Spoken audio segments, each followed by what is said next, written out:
జై శ్రీరామ్. అందరికి నమస్కారం. చిన్న కథ, మంచి సందేశం. మనిషి తన దినచర్య ఎట్లా ఉండాలి, రోజు మేము ఎలా ఉండాలి, ఎలా జీవించాలి అనే దానికి కొన్ని చిన్న రెండు ఘటనలు. దానం చేయాలి, ధర్మం చేయాలి అని సామాన్యంగా మన పెద్దలు చెప్తూ ఉంటారు. ఇంకా చాలా మంది చెప్తారు, మేము బీదవాళ్ళం స్వామి, మన దగ్గర ఒక నయా పైసా డబ్బు లేదు, మేమే కూలీ చేసి బతుకుతాము, మేము ఎవరింట్లోనూ కసు ఊడుస్తాము, మేమేం దానం చేయాలి? మీరు కొట్టేదిశులు, పైసలు ఉన్న వాళ్ళు, మీరు మాత్రం దానం చేయొచ్చు, గుడి కట్టేయచ్చు, అనాథాశ్రమం కట్టేయచ్చు, మీరు ఏం కావాలో చేయొచ్చు, మేమేం దానం చేయాలి? మేము తేరికి తినడానికి కడుపు నిండడానికి సరిపోతుంది, మాకు ఏం ఒక పైసా దానం చేయడానికి సాధ్యం కాదు అనే వాళ్ళకు కూడా అతిపెద్ద దానం చేసేది ఒక సిస్టమ్ ఉంది.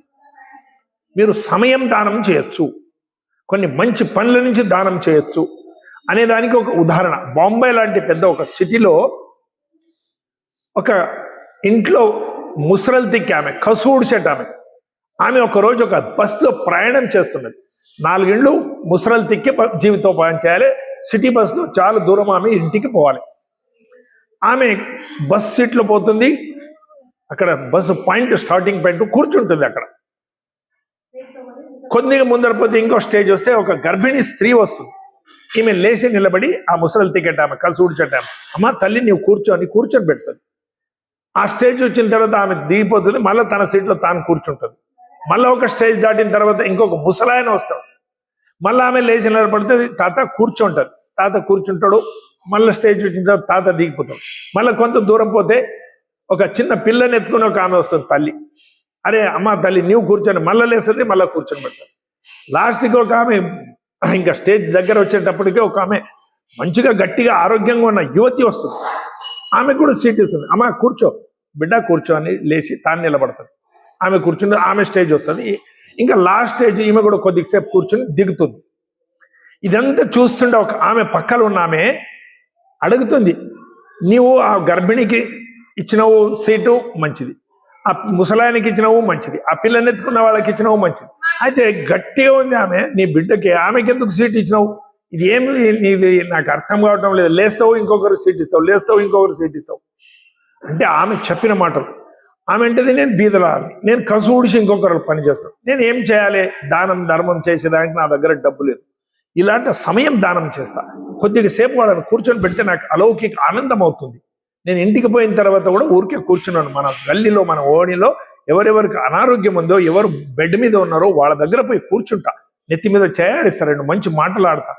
ఇది మాత్రం నేను చేయొచ్చు, ఈ దానికి పైసలు అవసరం లేదు, డబ్బు అవసరం లేదు, ఈ మాదిరిగా పని చేస్తా అని చెప్తుంది. చూడండి దీని వెనుక ఉన్న రహస్యం ఎంత ఉంది. అదే ప్రకారం ఇంకో చిన్న ఘటన. కొన్ని గుడిసెలకి ఎవరు బద్మాషులు అగ్గి అంటించినారు. బీదవాళ్ళ గుడిసెలు పాపం చాలా పై ఎత్తుగా అగ్గి ఇదవుతుంది, అదంతా కాలుతుంది. నీళ్ళు వేసేదానికి ప్రయత్నం చేస్తున్నారు, బ్యారెల్ నుంచి చేస్తున్నారు, బకెట్ల నుంచి చేస్తున్నారు, ఇదేదో కడవల నుంచి, బిందెల నుంచి. ఎంత నీళ్ళు వేస్తే చల్లగా కావటం లేదు, అందరూ అరుస్తున్నారు. ఆ దాంట్లో అంత చూసిన దూరం కూర్చుని ఒక పిట్ట ఇదంతా చూస్తుంది. అయ్యో ఎవరో దుర్మార్గులు అగ్గంటి ఇచ్చినారు పాపం అని తాను పోయి దూరం పోయి తన చుంచులో ఒక డ్రాప్ మంచిగా ఒక నీళ్ళు తీసుకుని వచ్చి దాని మీద వేస్తుంది, మళ్ళీ పోతుంది. ఒక డ్రాప్ నీళ్ళు తెస్తుంది, దాని మీద వేస్తుంది, మళ్ళీ పోతుంది. ఆ చుంచులో నీళ్ళు తెచ్చి దాని మీద వేస్తుంది. అది పోతూ వేస్తూ ఇవన్నీ కాల్పనిక కథలు. అదంతా చూస్తూ ఒక మనిషి అక్కడ కూర్చున్న ఆయన పిట్టకి చెప్తాడు, పిట్ట అక్కడ అగ్గి అంటింది నిజం, బకెట్ల నుంచి, బ్యారెల్ నుంచి, పెద్ద పెద్ద కడవల నుంచి నీళ్లు చల్లితే అది ఆరటం లేదు. నీ చుంచులో నీళ్ళు ఎంత వస్తాడు, నీవు అక్కడ పోయి దూరం పోయి ఒక చుంచు నీళ్ళు తెస్తావు, దాని మీద వేస్తావు, ఎక్కడైనా దాంట్లో పడి సచ్చావు, నీకెందుకు ఇది, వాళ్ళు చేసుకుంటారు, నీ ఊరికే కూర్చో అని చెప్తే ఆ పిట్ట చెప్పిన మాటలు మా జీవితంకి చాలా అనుకూలంగా ఉంటుంది, పనికొస్తుంది. ఆ పిట్ట ఏమంటుందంటే, అయ్యా నాకు కూడా తెలుసు నా చుంచులో నీళ్లు రావు, నా చుంచులో నీళ్ళు వేస్తే అగ్గి చల్లగా కాదు, ఈ విషయాలు నాకు తెలుసు. అయితే రేపు దీని ఇతిహాసం రాస్తారు, దాన్ని అగ్గి అంటించిన దుర్మార్గులు ఎవరు, దీన్ని చల్లగా చేసేదానికి ప్రయత్నం చేసిన మహానుభావులు మంచివాళ్ళు ఎవరు, ఈ మంచివాళ్ళు మహానుభావులు లిస్ట్ ఏముందో దాంట్లో నా పేరు రావాలి, అగ్గి అంటించిన దుర్మార్గుల్లో నా పేరు కాదు, మహానుభావుల పేరులో నా రావాలి అని నేను తిప్పలు పడుతున్నా. చూడండి ఎంత మాట. ఇది మా జీవితంలో రోజు కూడా ఉపయోగం వస్తుంది. మేము కూడా చేతైనంత మంచి పనులు చేయాలి. కాలిఫోర్నియా, అమెరికాలో ఒక సంశోధన జరిగింది, మనోవిజ్ఞానం. వాళ్ళు ఏం చెప్తారంటే ప్రతిరోజు అర్ధగంట, కనీసం అర్ధగంట మీకు కావలసిన వాళ్ళ దగ్గర పోయి కూర్చొని ఆప్యాయంగా మాట్లాడి వాళ్ళ యోగక్షేమాలు మీరు అడిగి, మీ యోగక్షేమాలు వాళ్ళు అడిగి, ఇద్దరూ మాట్లాడుతూ ఆప్యాయంగా కూర్చుంటే, సమయం గడిపితే మీ దాంట్లో వాళ్ళకి ఇద్దరికి హెమోగ్లోబిన్ పెరుగుతుంది, రోగ నిరోధక శక్తి పెరుగుతుంది, మీ ఆరోగ్యం మంచిగా అవుతుంది. ప్రతిరోజు అర్ధగంట మీకు కావలసిన దగ్గర కూర్చోండి, మంచిగా మాట్లాడండి, ఆప్యాయంగా ఉండండి, మీ ఆరోగ్యం సుధారిస్తుంది, హెమోగ్లోబిన్ పెరుగుతుంది, రోగ నిరోధక శక్తి పెరుగుతుందని కాలిఫోర్నియా మనోవిజ్ఞానులు చెప్పిన మాటలు.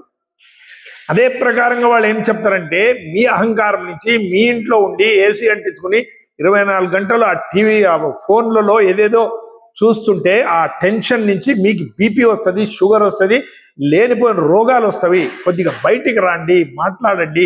మీ మిత్రులు, మీ ఆప్యాలు, మీ ఆప్యాయులు, బంధుమిత్రులు ఎవరైనా వారానికి ఒక రోజు ఒక అర్ధగంట సమయం ఇచ్చి వాళ్ళ దగ్గర అపేక్ష లేకుండా పోండి, నిరపేక్షంగా పోండి. వాళ్ళ నుంచి ఏం లాభం ఉన్న వాళ్ళ దగ్గర వద్దు, ఏమి వాళ్ళు మీకు ఇస్తలేరు అనే దగ్గర కూర్చొని అర్ధగంట సమయం ఇచ్చేయండి, మీ ఆరోగ్యం మంచిగా అవుతుంది అని వాళ్ళు చెప్తారు.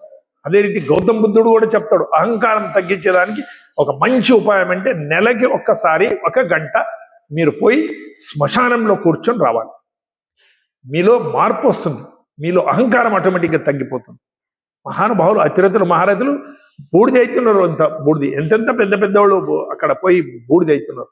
హిందీలో ఒక సామెత ఉంది, కైసే కైసే ఐసే ఐసే. ఒకటే లైన్లో వేదాంతం, ఒకటే లైన్. ఆయన చెప్తాడు కైసే కైసే అంటే ఎంతెంత పెద్ద పెద్ద బిల్డింగ్ కంటే ఏరోప్లేన్లో తిరిగేటోడు ఏమైంది, ఐసే ఐసే చూడు మట్టిలో కలిసిపోయింది. అలాంటి వాళ్ళు కలిసిపోయినరా, నీవు జాగ్రత్త. ఇది మన జీవితంలో రోజు జ్ఞాపకం పెట్టుకోవాలి, పిల్లలకి చెప్పాలి. భారత్ మాతకి అందరికీ నమస్కారం.